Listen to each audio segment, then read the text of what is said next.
Dans la vidéo précédente, nous avons abordé la question de la distribution d'échantillonnage. Et bien, dans cette vidéo-ci, nous allons tenter de décrire des distributions d'échantillonnage pour des estimateurs que nous avons précédemment définis. Alors, deux cas importants sont à constater. Tout d'abord, avant de commencer, nous avons bien sûr des échantillons aléatoires. Ces échantillons aléatoires sont IID.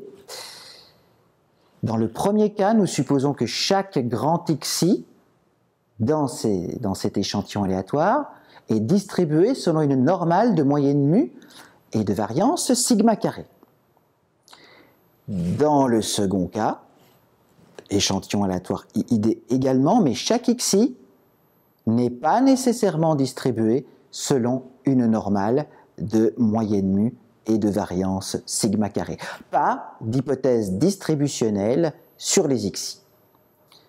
Nous nous mettons donc dans ce premier cas, tout d'abord, le cas normal, dira-t-on de manière habituelle, et nous avons les trois distributions d'échantillonnage qui se trouvent sur le slide ici.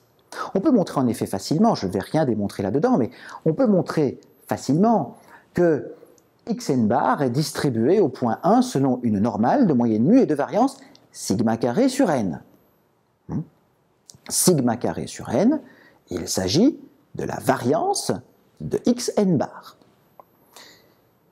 Et par standardisation, si vous voulez, on peut aussi montrer très facilement que la racine de n multipliée par xn bar moins mu divisée par sigma, c'est-à-dire en quelque sorte la moyenne empirique standardisée, eh bien, on peut montrer facilement que cette quantité est distribuée selon une normale, cette fois-ci standardisée aussi, une normale de moyenne 0 et de variance 1.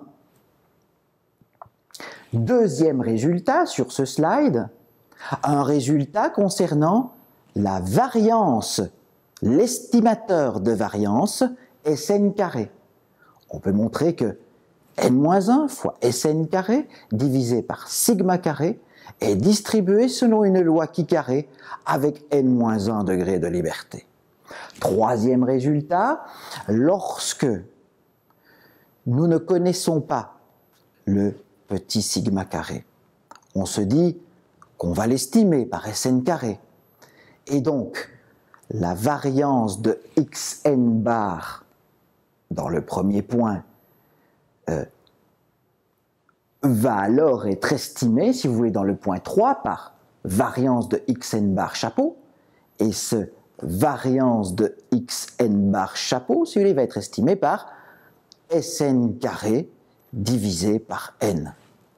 Il va donc en résulter une quantité, si vous voulez, standardisée de ma moyenne empirique qui sera racine de n multipliée par xn bar moins mu divisée par la racine de Sn carré.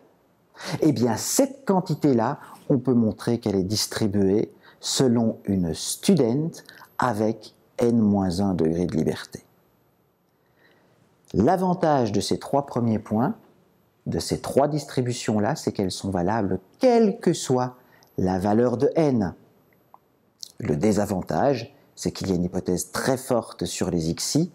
On oblige les XI à être distribués selon des normales. Pour plus d'informations, bien sûr, sur les calculs de base concernant la normale, sur les définitions de la qui carré, de la student, eh bien, je renvoie à la documentation vidéo relative de ce cours de rappel de probabilité.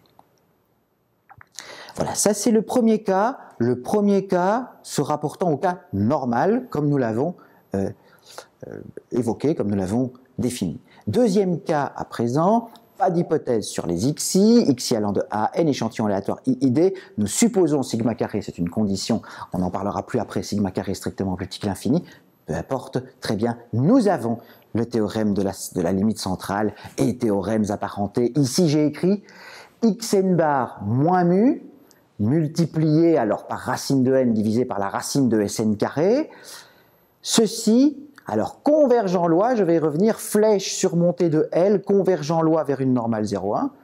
Et donc cette quantité-là, nous faisons également intervenir cette variance estimée de xn bar, variance xn bar chapeau, au dénominateur de cette quantité. Donc la variance chapeau, la variance de xn bar chapeau, si vous voulez, il s'agit de Sn carré divisé par n. Voilà, première loi asymptotique, normale 0,1 que nous voyons. Normale 0,1, ici, là, correspondant donc à la loi vers laquelle ma quantité converge. Alors il y a ce problème de convergence. Qu'est-ce que c'est cette flèche surmontée d'un L? C'est la convergence en loi. Ça signifie quoi?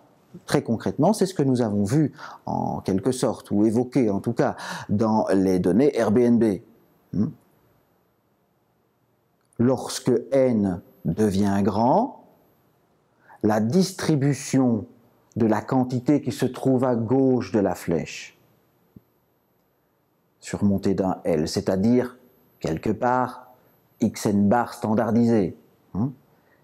La distribution de ce xn bar standardisé, lorsque n devient grand, ressemble de plus en plus à une loi normale de moyenne 0 et de variance 1. La loi de xn bar standardisée, lorsque n devient grand, ressemble de plus en plus à une distribution symétrique centrée sur la vraie moyenne de la population, une normale, dans ce cas-ci, lorsque je standardise xn bar, une normale de moyenne 0 et de variance 1. Donc il s'agit d'une loi asymptotique. Je peux remplacer donc il s'agit de la normale 0,1, c'est la loi asymptotique. On parle dans ce cas-là de loi asymptotique, c'est une application du théorème de la limite centrale. Je peux remplacer le Sn carré qui se trouve au dénominateur de cette statistique, de cette quantité, je peux le remplacer par sigma carré, la vraie variance de la population. Ça ne change en rien la loi asymptotique. Voilà, il y a différentes applications de cela dans de nombreux contextes. L'avantage évidemment de ce théorème de la limite centrale, c'est qu'il fonctionne quelle que soit la distribution des xi. Lorsque n devient suffisamment grand, la loi normale, on finit toujours par l'atteindre quelque part. L'inconvénient, c'est que ça ne fonctionne pas pour tout n. Ça ne fonctionne pas, ce n'est pas vrai pour n égale 5 par exemple. Nous spécifierons cela également dans la suite.